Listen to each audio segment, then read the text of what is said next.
Tarptautinėje būsto ir statybų parodoje BAU galima pamatyti aibę įvairiausių technologinių naujovių skirtų statybų procesui.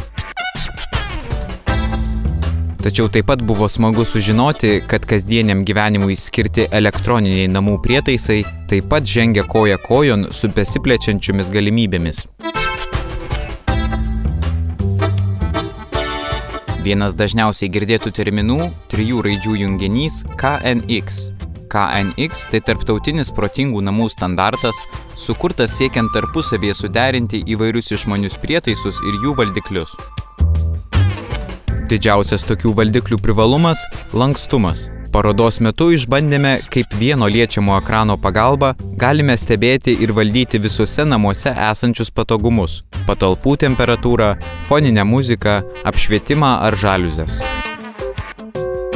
Žinoma, didelis ekranas tiks ne visose namų vietose. Jį galima pakeisti kur kas mažesniu, tačiau funkciškai identiškų įrenginių. Mėgstantiems netokį modernų namų dizainą pristatyti taip pat su KNX sistema suderinami jungikliai, atrodantis daug įprasčiau ir paprasčiau, tačiau funkciškai nenusileidžiantys liečiamiems ekranams.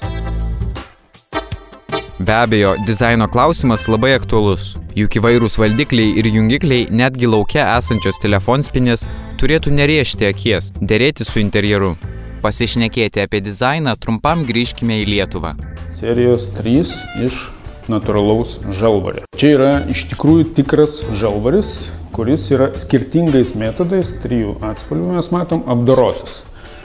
Vienas rankinio šlifavimo, kitas papildomai chemiškai apdorotas, bet tai yra tikros medžiagos. Vilniuje taip pat radome kelias jungiklių naujienas, net nematytas Vokietijoje. Turim pakankamai unikalią konstrukciją ir tuo pačiu techninį ir dizaininį sprendimą. Mes matom jungiklį, kurio vaizdas atkartoja interjero vaizdą. Ir čia yra 16 jungiklių viename. Štai aš prisiliečiu prie jo ir užsidega šviestuvas. Prisiliečiu prie sekančios vietos, užsidega sekanti šviestuvai. Tai labai patogu, kai yra daug apšvietimo linijų ir jas reikia valdyti iš vienos vietos. Dar viena naujovė – jungikliai su piešiniu. Čia mes matom vieną iš variantų, kaip galima jungiklius individualizuoti. Štai piešinys, kurį dizaineris sukūrė pats ir jį galima užnešti ant jungiklio. Tuo būdu gali turėti, sakykime, savo firminius jungiklius ar su piešiniu dizaineris. Taip pat galima, labai patogu žinoma, funkcijas nurodyti. Čia labiau gal tinka visuomeniniam patalpom. Taigi, kurdami savo protingus namus, galime nevaržyti savęs stiliaus klausimais.